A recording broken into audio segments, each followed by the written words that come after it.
Oh! Vous êtes où? Non, vous êtes là. J'essaye de m'ambiancer un peu, voyez-vous. Vous voulez que je vous raconte une histoire? Une histoire où des gens qui ne se connaissaient pas ont construit une fête tous ensemble. Laissez-moi vous raconter mon bonnet!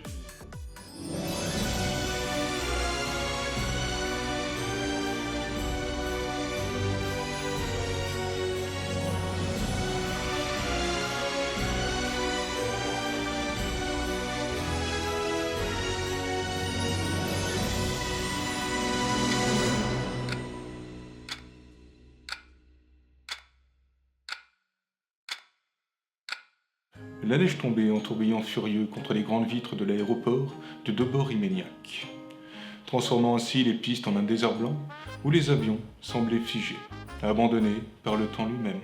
La veille de Noël, l'endroit qui d'habitude vibrait d'agitation et de retrouvailles souriantes n'était plus qu'un hangar classé, improvisé refuge pour les voyageurs perdus. Une voix crépitante annonça encore un report. Le vol 728 pour Montréal est reporté. Nous vous remercions pour votre patience. Des soupirs s'élevèrent, certaines épaules s'affaissèrent. Ici, Noël semblait s'éloigner à chaque voix du haut-parleur. Natacha tapotait nerveusement sur son ordinateur, les talons serrés, ses mèches blondes encore intactes malgré les heures d'attente. Elle avait un rendez-vous crucial à Toronto le lendemain matin. Pas question de fêter Noël, mais les contrats, les chiffres, les objectifs. Voilà son univers. Évidemment, murmura-t-elle. La seule fois où je suis en avance. Putain, elle claqua son ordinateur agacé. Quoi de pire qu'une perte de temps? Peut-être une perte de contrôle? Assis sur son étui à guitare, comme sur un trône bancal, sa capuche de laine sur la tête et le sourire doux, Alex joua distraitement une mélodie du bout des doigts. Sa voix basse accompagnait les accords, comme une berceuse contre la tempête. Il devait rejoindre sa sœur pour Noël, sa seule famille. Ce n'était pas juste un vol en retard, c'était un rendez-vous manqué, une promesse brisée. Malgré le stress et la fatigue, il continuait de jouer, parce que c'est ce qu'il faisait quand les choses allaient mal. Jouait pour tenir, jouait pour rêver. Sophie tentait de calmer sa fille, Clémence, 4 ans, qui courait dans tous les sens, émerveillée par les décorations de l'aéroport. « Maman, regarde !» criait la petite fille. « On dirait des étoiles partout !»« Partout !»« Partout !» Oui, ma chérie, répondit sa mère légèrement agacée. Mais reste près de moi. Sophie avait prévu un Noël simple mais précieux chez sa sœur. Un sapin en plastique, une bûche maison, un pyjama assorti pour Clémence. Rien d'extraordinaire, sauf l'amour. Et en cet instant, elle avait peur de ne pas pouvoir lui offrir ça. Lucas revenait d'une mission longue. Trop longue. Son uniforme attirait le regard, mais il restait discret, assis, droit, son sac militaire posé contre ses jambes. Il avait promis à sa mère qu'il serait là pour le réveillon. Il n'avait encore rien dit à personne, mais il voulait rentrer pour annoncer une bonne nouvelle. Son service était terminé, et Noël allait rimer avec paix. Une annonce retentit, plus terrible que les autres. Niquez-vous, reprise prévue demain. Le silence fut unanime parmi les passagers, puis vinrent les contestations. Un père de famille explosa, un couple pleura, un adolescent lança ses écouteurs au sol. Les hostilités des festivaliers étaient lancées contre le terminal. Mais au milieu de la foule agitée, 4 personnes restaient étrangement immobiles, comme figées, dans une même stupeur. Natacha ferma les yeux. « Très bien, Noël dans un aéroport, parfait. » Sophie serra Clémence contre elle. « On va faire de notre mieux, d'accord ?» Lucas inspira profondément. « J'ai survécu à pire, beaucoup pire. » Alex sourit, un sourire mélancolique. « Bon, on va pas se laisser faire par un peu de neige, hein ?» Son regard croisa celui de Natacha, qui détourna les yeux. Le hasard, ou le destin, diraient certains, les rassembla près d'une borne électrique. Chacun avait un câble à la main, un chargeur, comme un besoin de rester connecté à ce qui leur échappait. « Allez-y, » dit Lucas en reculant légèrement. « Merci, » répondit timidement Sophie. Clémence, elle, qui n'était pas timide, fixa la guitare des yeux. « Tu sais jouer des chansons de Noël ?» demanda-t-elle à Alex. « Je peux essayer, » lui répondit-il avec un grand sourire. Natacha leva les yeux au ciel, alors qu'Alex commençait à gratter, afin de vérifier que sa guitare était bien accordée. Ce n'est pas vraiment le moment pour de la musique, souffla-t-elle agacée. Clémence la dévisagea. Elle avança lentement, prit une décoration en forme de sapin accrochée à un poteau et la tendit à Natacha. Moi, quand je suis triste, lui dit la jeune fille, je regarde les lumières de Noël. Ça aide. Elle se retrouva désarmée par cet acte d'une simplicité déconcertante. Elle se vit obligée de prendre le sapin dans sa main et de la remercier. Alex se retint à rire. Lucas, lui, se racla la gorge, touché par la scène. Voilà, un acte de paix, comme il en rêvait. Vous savez, commença-t-il doucement, on pourrait peut-être essayer d'en faire un. Un petit Noël. Quand même. Dans un aéroport, répondit Natacha en arquant un sourcil. Pourquoi pas, ajouta le guitariste. On a des lumières, on a des gens. On a de la neige dehors. Beaucoup même. Sophie regarda autour d'elle. On a même une crèche improvisée, ajouta-t-elle en montrant un coin où des valises entouraient une famille endormie. Ils éclatèrent tous de rire, sauf Natacha. Mais sa bouche trembla légèrement. On aurait dit un presque sourire. Alex, qui connaissait bien le terminal du fait de ses nombreux voyages musicaux, se proposa de ramener du chocolat chaud pour tout le monde.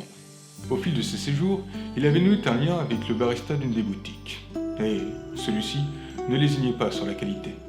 Lucas se proposa de faire un tour dans les boutiques afin de voir si des objets brillants ou des lumières ne pouvaient pas faire office de guirlandes ou des décorations.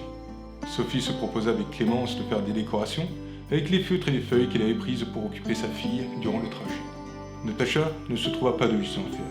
À vrai dire, elle ne savait pas vraiment si elle avait envie d'y participer. Mais elle sentit sur elle le regard insistant de la petite fille. Et moi, fit Natacha les bras croisés, cédant la pression. Clémence la regarda d'un air très sérieux. Toi, tu peux faire de la magie? Oh, j'étais mort, putain. Il y eut un silence, puis Alex éclata de rire, suivi de Lucas, et bientôt de Sophie.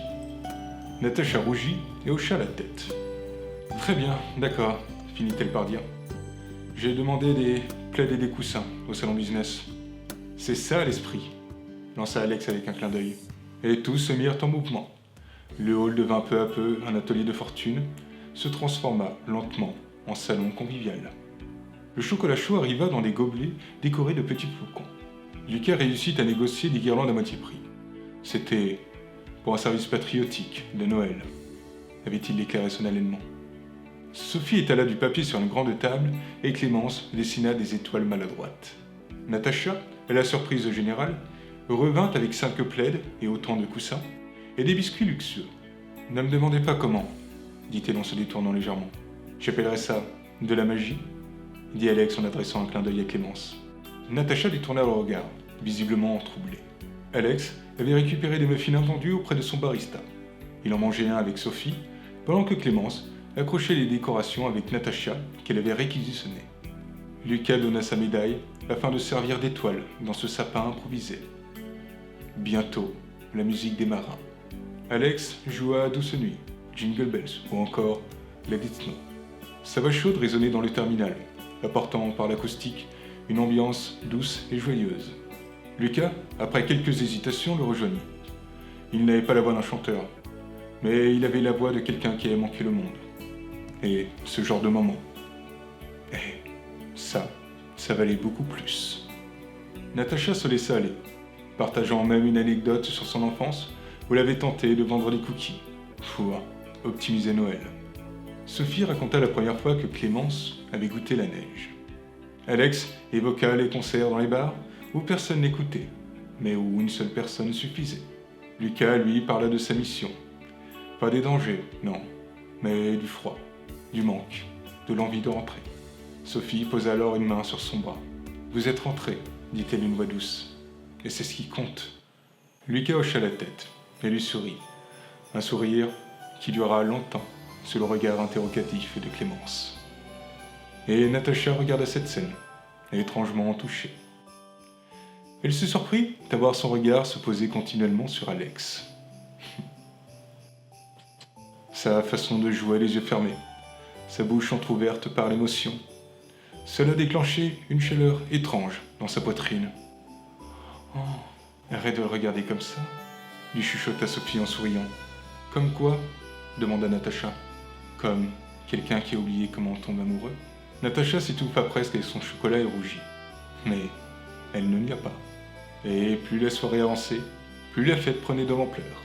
Alex avait trouvé un moyen d'entrer dans une des salles d'annonce, et il utilisait les haut-parleurs pour diffuser sa musique.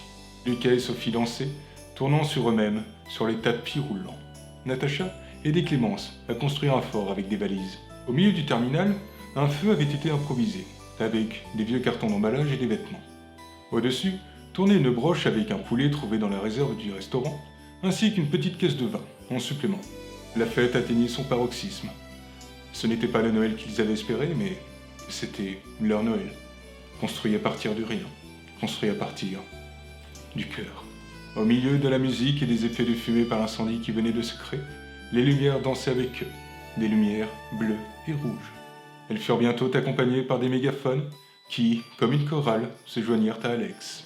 Casque et matraque à la main, les agents de sécurité se joignirent aux passagers pour, eux aussi, faire leur fête. Cette histoire est à présent terminée. Et n'oubliez pas, chaque Noël laisse une trace, visible pour les yeux, mais éternelle pour le cœur.